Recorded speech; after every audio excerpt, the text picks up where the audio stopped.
Juste avant de commencer cette vidéo les potes, je tenais à vous expliquer pourquoi j'ai été absent autant de temps. C'était à cause des cours, du fait que j'avais la flemme et aussi parce que j'avais pas le temps à cause de soucis personnels. Donc voilà, ça fait quelques mois que j'ai pas sorti de vidéo et je m'en excuse, mais on revient en force avec cette vidéo là qui s'intitule la liste des 26, enfin ma liste des 26 pour la Coupe du Monde 2022. Et je tiens à vous annoncer aussi que dans quelques jours je vais sortir mes pronostics pour la Coupe du Monde, donc restez bien informés. Sinon voilà, j'ai testé aussi sans le fond vert, n'hésitez pas à me dire ce que vous en pensez dans les commentaires. Vos styles aussi, hein, les boucles d'oreilles, bon ça c'est un peu plus personnel, je pense que tout le monde s'en bat les couilles. Mais sinon voilà, encore une fois vraiment désolé et je vous laisse regarder la vidéo.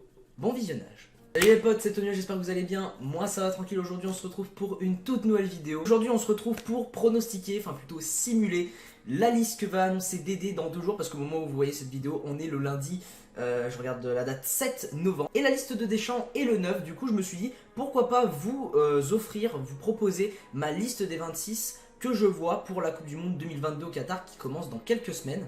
Donc du coup on va commencer cette liste. Alors je ne l'ai pas fait comme tout le monde, il y en a plein qui l'ont fait sur le site de l'équipe. Moi j'ai décidé de le faire sur le site de Le Monde du coup. Alors on va commencer avec les 3 gardiens sélectionnés. Alors pour moi il n'y a pas débat, il n'y a rien de sûr encore concernant les forfaits. Pour moi le gardien titulaire c'est Hugo Lloris, c'est le capitaine, hein, notre capitaine indiscutable. Il est capitaine depuis 2014, il est là depuis 2008, c'est le doyen de l'équipe. Donc il doit être là pour sa dernière Coupe du Monde en tant que titulaire. Et ses remplaçants pour moi doivent être Mike Maignan et Alphonse Areola. Enfin, en tout cas, moi, c'est comme ça que je le vois. Mais imaginons, Maignan est sur forfait, parce qu'il n'y a rien de sûr. Il y en a plein qui disent qu'il est forfait. À la télé, ils disent qu'il ne l'est pas totalement. Donc, pour le moment, je le mettrai. Après, dans l'éventualité où Maignan serait forfait, déjà Areola, c'est sûr, il sera pris. Mais en deuxième possibilité, pour moi, ça va jouer entre 3 gardiens. Yann Messi, on peut le dégager. Ça va être Lafont, Mandanda ou Brice Samba. Et bon, Alban Lafont, ça m'étonnerait qu'il soit là malgré qu'il a été appelé au dernier rassemblement dû à sa mauvaise saison, enfin au très mauvais début de saison de Nantes, malgré qu'il soit qualifié en barrage d'Europa League. D'un autre côté, on a Mandanda aussi, barrage d'Europa League. Et de l'autre, on a Brice Samba qui fait un excellent début de saison avec le Racing Club de Lens. Mais pour l'histoire, je prendrai quand même Brice Samba pour qu'il soit récompensé de son super début de saison avec Lens. Et il ne faut pas l'oublier que Brice Samba a été pendant très longtemps la doublure de Mandanda à Marseille. Hein, faut pas l'oublier. Et ça serait une bonne revanche pour lui, voilà, de disputer un mondial, même si ça sera probablement le seul qui disputera. Enfin, après, je lis pas dans le futur. Hein. Donc voilà, c'est ma liste pour mes 3 gardiens. Du coup, on va sélectionner maintenant les 9 défenseurs. Alors déjà, ça c'est indiscutable. Raphaël Varane qui sera titulaire. Bon, peut-être pas lors du premier match de la Coupe du Monde parce qu'il revient de blessure.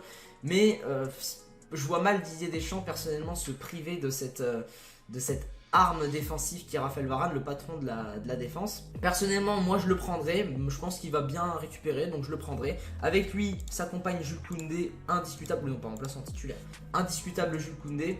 Avec lui, Presnel Kimpembe, mais Presnel Kimpembe, je ne le mettrai pas titulaire, mais remplaçant. Enfin, imaginons que Deschamps décide de reprendre la composition qu'il fait depuis 1 an et quelques, c'est-à-dire la défense à 3, bah Presnel Kimpembe malheureusement il serait pas titulaire. Pourquoi? Parce que depuis la fin de l'Euro, il aligne ensemble les frères Hernandez en titulaire.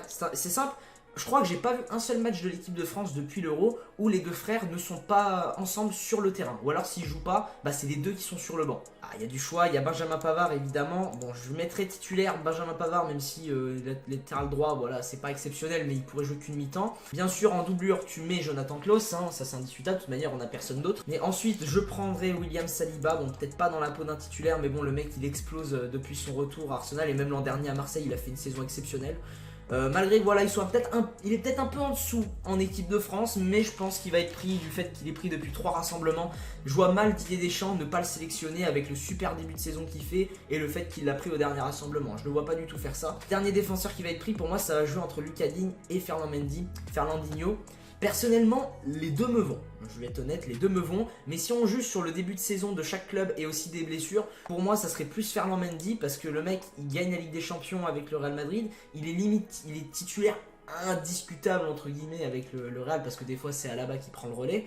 Alors que Lucas Digne, bah, il revient de blessure et en plus de ça, Aston Villa est 18ème ou 17ème, je sais plus, de Première Ligue. Donc en plus, je sais pas si vous avez remarqué, mais depuis que Deschamps est à la tête, il a pris Lucas Digne à toutes les grandes compétitions, sauf la Coupe du Monde 2018. C'est-à-dire qu'à chaque fois que Lucas Digne a été pris en équipe de France, bah la France n'a pas gagné la compétition. Je sais pas si c'est un signe, hein, je sais pas non plus. Hein. Ensuite, les 5 milieux de terrain. Alors, 5 milieux. Il y en a plus, hein, on va pas se mytho, il y a un peu plus de 5 milieux, il y en a 6.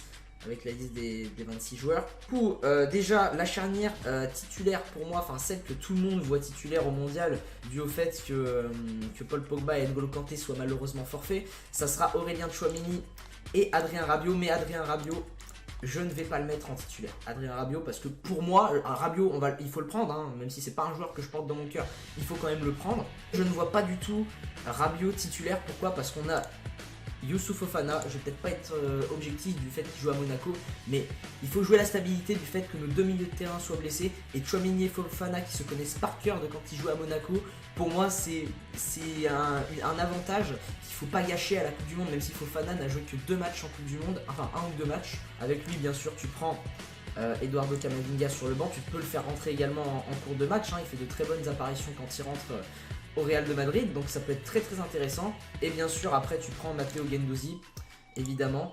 Bon alors, il faut en rajouter un parce que c'est une liste de 26. Mais attendez, je viens de remarquer, ils ont mis Coman en milieu de terrain. Mais attends, mais n'importe quoi. Bon Coman, je vais le faire comme s'il était en attaquant, vous savez quoi. Et ensuite il faut prendre un dernier milieu de terrain parce qu'ils vont être 6 au milieu. Ça va jouer entre Jordan Verretou, Tanguy Ndombele. Petite pause, je suis sur le montage de la vidéo et je n'avais pas vu lors de la vidéo, mais il y avait effectivement Boubacar Kamara qui était proposé en défense centrale et du coup au milieu de terrain, du coup ça m'a enlevé une possibilité d'ajouter un 6ème. Mais il faut que vous sachiez que je ne prendrai pas Boubacar Kamara au milieu de terrain du fait qu'il soit trop juste avec sa blessure, et c'est dû aussi à la mauvaise saison, au mauvais début de saison d'Aston Villa. C'est un peu le même cas que Lucas Digne. Voilà, c'était la petite précision. Je vous laisse continuer de regarder la vidéo. Donc, ouais, Tanguy Ndombele qui fait un excellent début de saison avec Naples, et d'un côté Jordan Verretou qui a été pris plein de fois par Didier Deschamps à des rassemblements. Bon, je peux pas le mettre parce que j'ai déjà mis 5 joueurs, mais je mettrai Jordan Verretou en 6ème milieu de terrain. Mais ça serait pas surprenant de voir Ndombele, même s'il n'a pas été appelé depuis un certain temps. Ensuite, dans les attaquants, donc déjà Kingsley Coman, déjà il est là. Bon, je peux pas le mettre parce qu'il est dans les milieux, mais il sera dans ma liste, vous inquiétez pas. Bon, bah, déjà, je veux pas de suspense, hein. Benzema, Mbappé, c'est indiscutable. Griezmann, pareil. Ensuite, il y a la question qui se pose, est-ce que Olivier Giroud, pour vous, enfin, je sais même pas pourquoi c'est un débat qu'on se pose la question de est-ce qu'il sera à la Coupe du Monde. C'est pas qu'il soit à la Coupe du Monde, c'est il doit être à la Coupe du Monde. Le mec, il sort la saison de sa vie l'année dernière. Là, il fait un excellent début de saison. Je suis désolé, Olivier Giroud, bon, tu le mets pas dans la peau d'un titulaire. Ou alors, si Benzema, imaginons, pour reposer Benzema, tu mets Giroud. Mais il faut prendre Giroud, faut pas hésiter. Je comprends pas les gens qui disent ouais Benzema faut le prendre, faut pas prendre Giroud. Non, vous êtes fous les mecs, attends, Giroud est trop important en équipe de France, l'historique est incroyable. Après bon, les deux que je prendrais, bon je peux pas mettre Coman, donc voilà. Ousmane Dembélé, il fait un très bon début de saison avec le Barça depuis l'année dernière, il se blesse beaucoup moins.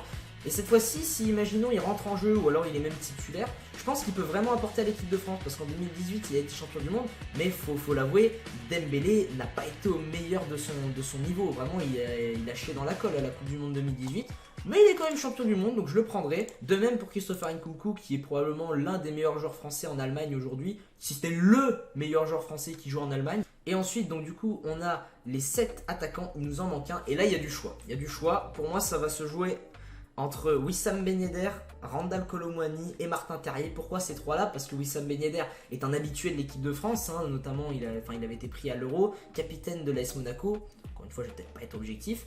Randal Kolo Muani, le mec qui finit un début de saison exceptionnel avec Francfort, il a fait une très belle saison avec Nantes l'année dernière. Et Martin Terrier, c'est lui qui porte Rennes à chaque match. Enfin, c'est le meilleur joueur du Stade Rennais, donc ça serait très intéressant de le prendre. Personnellement, bon, je vais pas être objectif, mais je garderai quand même la stabilité. Et la stabilité, elle se nomme Wissam Ben Yedder, parce que bon, il a 32 ans, d'accord, ce qui nous fait 3 attaquants trentenaires, ça c'est vrai, mais le truc c'est que voilà, Wissam Ben Yedder est un habitué. De garde bien, Wissam Ben Yedder a été appelé à tous les rassemblements de l'équipe de France, avant l'Euro juste avant le dernier rassemblement. Donc il y a juste le dernier rassemblement où il n'a pas été pris. Bon, après entre nous, je suis fan de Monaco, mais faut pas abuser, il méritait pas du tout d'être dans la liste, hein, faut être honnête. Et là il s'est sorti les doigts, je trouve qu'il est en meilleure forme. Après Randal Kolo Muani et Terrier aussi. Je suis pas objectif, mais j'ai envie de voir un autre monégasque à cette Coupe du Monde. Et Ben Yedder à 32 ans, ça serait bien qu'il fasse une Coupe du Monde, si ce n'est sa seule Coupe du Monde, hein, parce que bon, c'est pas un joueur, je pense, qui restera encore plus longtemps en équipe de France. Je pense qu'après le prochain Euro, ça sera terminé, hein. Mais voilà, donc je vais le faire par ordre alphabétique. Si on résume, voici ma liste des 26 joueurs pour la Coupe du Monde 2022 au Qatar. Gardien de but, Alphonse Areola, Hugo Lloris, Mike Maignan. Défenseur, Jonathan Klaus, Lucas Hernandez, Théo Hernandez, Presnel Kimpembe, Jules Koundé, Ferland Mendy, Benjamin Pavard, William Saliba, Raphaël Varane. Milieu de terrain, Eduardo Camavinga, Youssouf Fofana, Matteo Guendouzi, Adrien Rabiot, Aurélien Tchouameni, Jordan Verretou. Attaquant, Wissam Ben Yedder, Karim Benzema, Kingsley Coman, Ousmane Dembélé, Olivier Giroud, Antoine Griezmann, Kylian Mbappé, Christopher Nkunku.